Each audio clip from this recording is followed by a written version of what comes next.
What's up, everyone? This is Ignatius again. This is maybe my 17th video in PoE2 now. How exciting. Once again tonight I'm bringing you updates on Holopalm Technique, on Amazon especially, but also just more broadly things are starting to apply to the build on any class. Tonight's update is really exciting because I have finally, probably about 3 or 4 days later than I would have liked, finished getting to tier 15 maps and am clearing tier 15 maps with speed and ease with this build and on an extremely slim budget. Basically, what you see here in this build is like a starting place for how much this archetype is going to scale on Amazon, and I do truly mean that. I've spent almost nothing on the gear, mainly just stacking evasion. We'll get into that.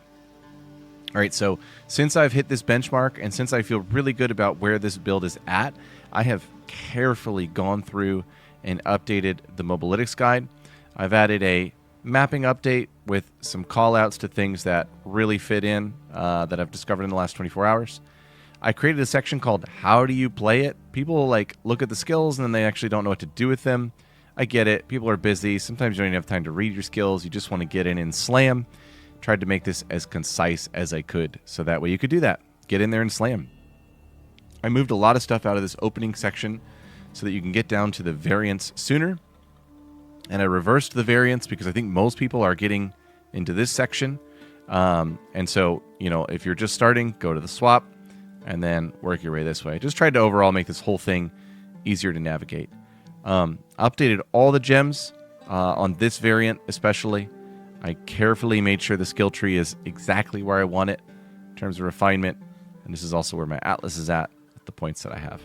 I may end up coming down here and like deleting all this, even though it's kind of sad. It was a lot of work, but whatever. It needs to be a good guide, so I should probably delete it. Okay, let's get into the game and talk about what is going on with this build today and some of the key callouts. Probably the most important callout is coming Calamity. So now that we have massive evasion stacking on gloves, helmet, and boots, we really are just leveraging Stalking Panther to hit around 80 evasion. That's kind of the target point, 80% evasion. That means our chest is free to use how we please. And I think this is best in slot right now for like this phase of the game. When we get to the crit swap, we're of course going to go to a massive, big, fat energy shield chest. But for right now, since we're not doing that and we're not worrying too much about crit, this thing is really, really good. So everybody knows this armor, but some people don't know how the mechanics of the spirit gems work. You get all 3 heralds for free, and they get to be activated without using spirit. They also don't use a slot in your skills. So it is kind of like 2 unset rings because you're always running Herald of Ice and Herald of Thunder. And it is also like having 60 free spirit because, again, you're always running Ice and Thunder. The other thing is you get Herald of Ash for free even if you don't have the strength to run Herald of Ash. It's just on. I feel like that's probably a bug, like they don't intend for it to be used that way. You can't socket supports into it, but it still works and it is very potent. Very good AoE clear from this. The other 2 things you really get from Calamity are really nice elemental res. So you get, 30 to 40, and I believe this piece was 20 Exalt. But you also get 2 true body armor sockets because you don't need to shove iron runes into here because we run Stalking Panther and we don't care about the actual flat stats on our armor. So for here, I'm just patching resist. I've got, lightning res and chaos res. Just put whatever you want in here in terms of body armor sockets. That's big update number 1. Coming Calamity, very good. Oh, the second thing you get from this is Sunder. Basically, Monk Sunder that's based on presence. And really, everything we kill is in this little green... come on, baby. Everything we kill is in this little green area here that you see in my hideout. Not too many exceptions to that. So, basically, nothing has elemental resist with this. Super powerful slot in. These are as cheap as 8 Exalt today. So, that is, just incredible. All right. Call out number 2, the power of evasion and deflection. I've been talking about it ever since, pre-league launch guide build guide videos I was making, and it has all been probably a little bit more true than I thought because they added acrobatics at the end. But if you can get your evasion up to like 75 to 80%, and then also get your deflection up to 70 to 80% with an almost 50% reduction, you don't need any health or energy shield. You really don't. The only thing you'll still die to is ground effects, especially chaos ground effects. For that, we're running Forsaken Bangle. It has helped a lot. I've got my chaos res up to 37, which has also helped a bit, but we're still dying to those every once in a while. Other than that, this bar doesn't go below 800 usually. And with all the leech that we have, it shoots back up instantly. Running around with this amount of life is absurd. I should be dying all the time, but I'm not because we have acrobatics evasion. And then, when something actually gets through the evasion, it then has a 3/4 chance to be deflected and have its damage prevented by 50%. Now, I don't exactly know how the formula works for deflect. I assume the deflection is after, like, resists and armor and other reductions, but maybe it is not. Maybe it's before. I think either way it's fine, right? I think either way it's a good thing. Probably after is even better. If anybody knows, let me know.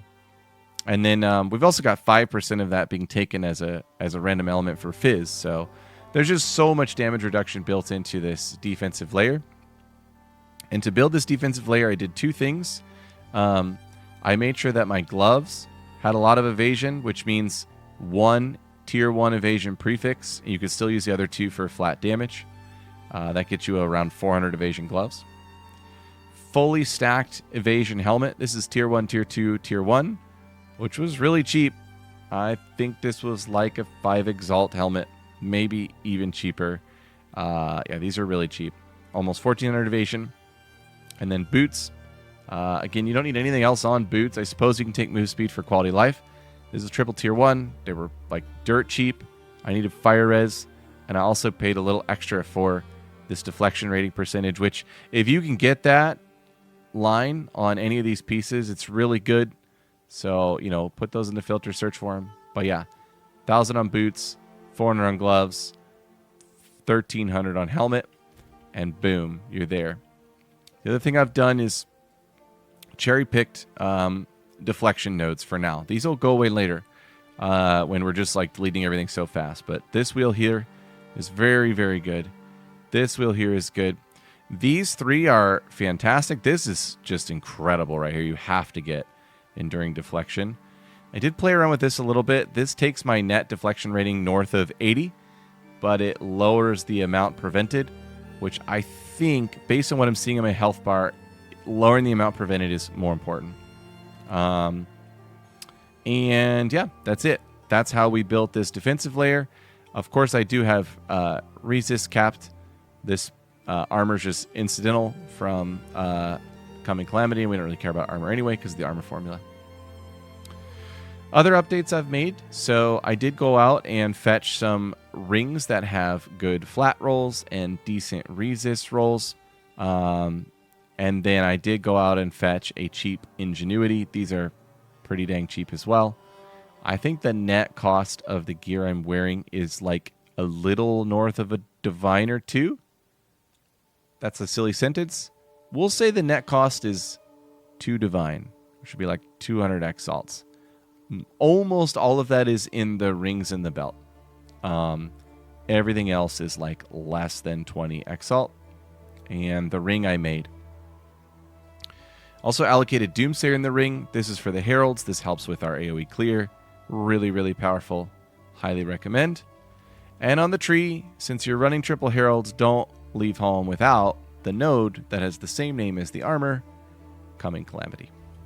Okay, next section is skill gems. What are some big callouts here? So I've kind of optimized what we're doing with supports in all of these slots. Reaper's Invocation is now the go-to best in slot method for generating 7 power charges to activate Charge Staff and to use on Falling Thunder. Outside of that, everything else pretty standard. These are optional. I'm just testing out using charge regulation, especially the Endurance Charge node, which gives us more defenses, which does count to evasion and deflection separately. So you know, the evade, it's almost double dipping for the buff to deflection, which is really cool. I don't think this is necessary at all. What you really could just say is that you don't need any additional spirit on your gear with this build.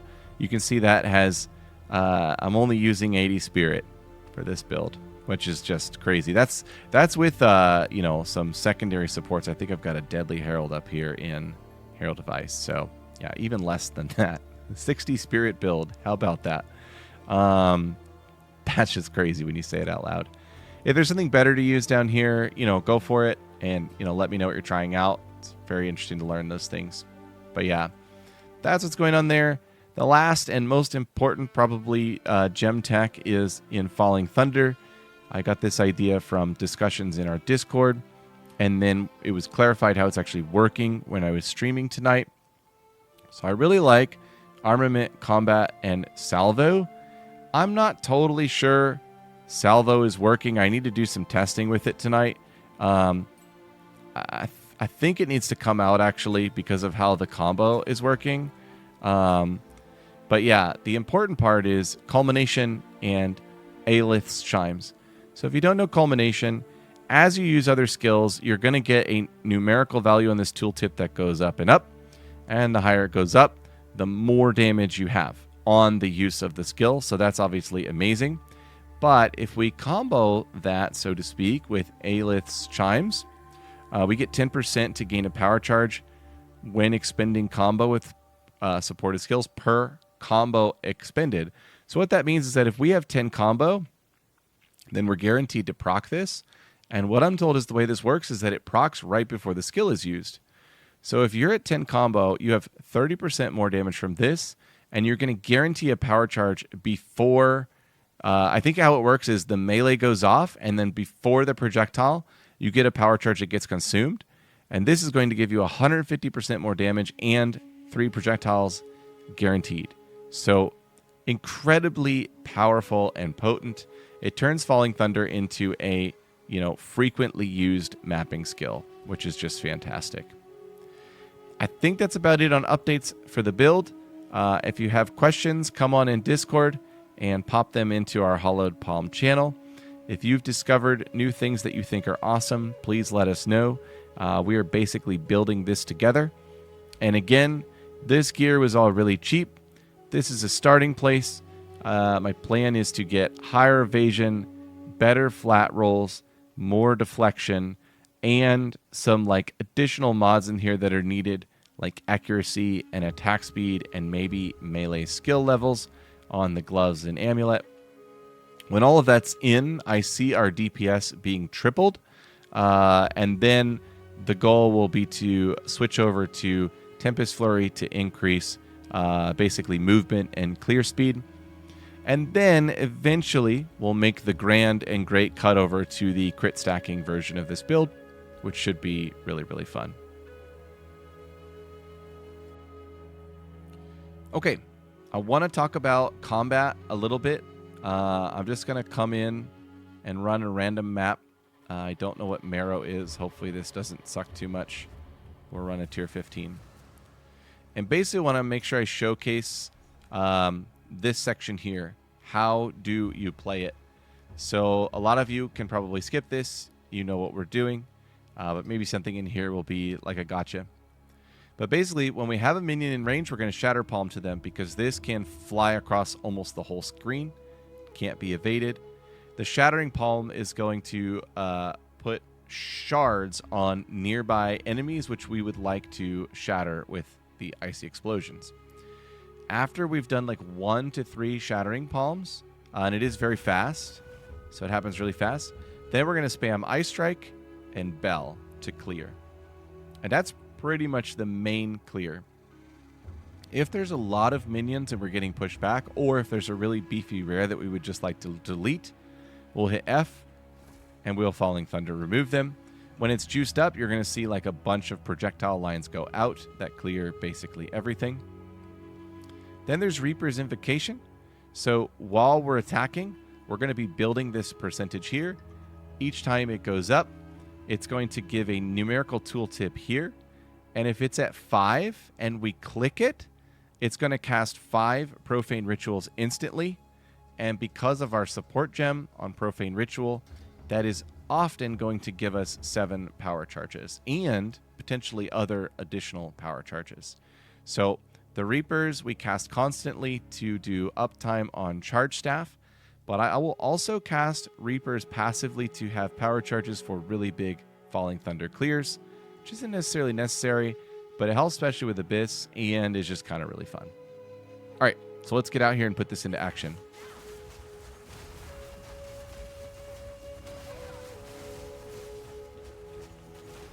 All right, so that was all the Shattering Palm basic clear.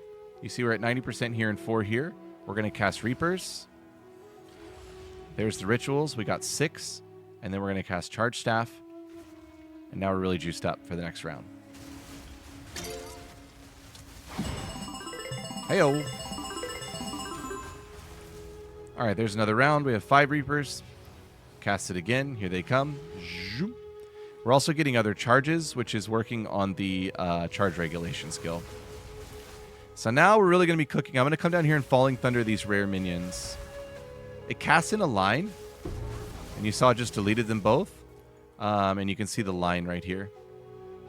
So yeah, very potent, the old Falling Thunder. I'm going to do the Reapers again and get the power charges. And it's Abyss time. Going to redo the Charge Staff and get in there. My Reapers is at 5. I'm going to click it again and get the power charges. And we'll probably use a Falling Thunder down here with these charges.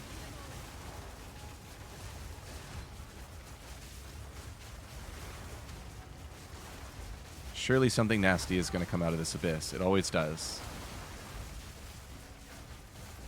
Oh, we got a Depths. Okay, I'll come back to that. I'm completely out of mana, and I'm going to say that's because I suck.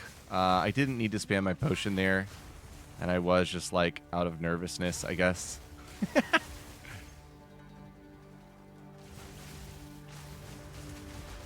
I'm still spamming it for some reason. I don't know why. It's on my thumb mouse button, so, like, so accidentally spammable. Okay, we're going to go ahead and get all the power charges back and refresh the Charge Staff. And that's pretty much it. I don't really think there's anything more to show. That's really all there is going on with this build. If somebody knows why we don't get endurance charges very often, that'd be really helpful to know.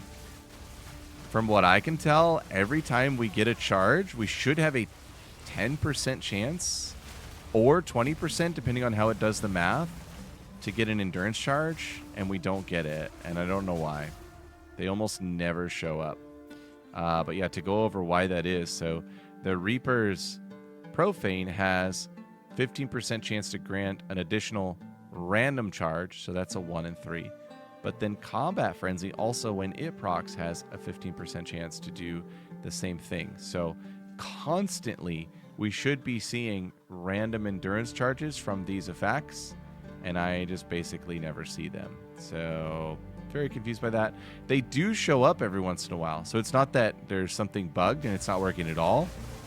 They do show up, but just not with the frequency that you would expect based on that text and how often we're getting charges. Like, watch these come in, and it's just never endurance charges on there. I don't know why. Okay, I'm going to stop there for the sake of the length of the video. But yeah, that's basically where it is, and hopefully that's a nice visual representation of this how do you play it section. Thank you, everyone.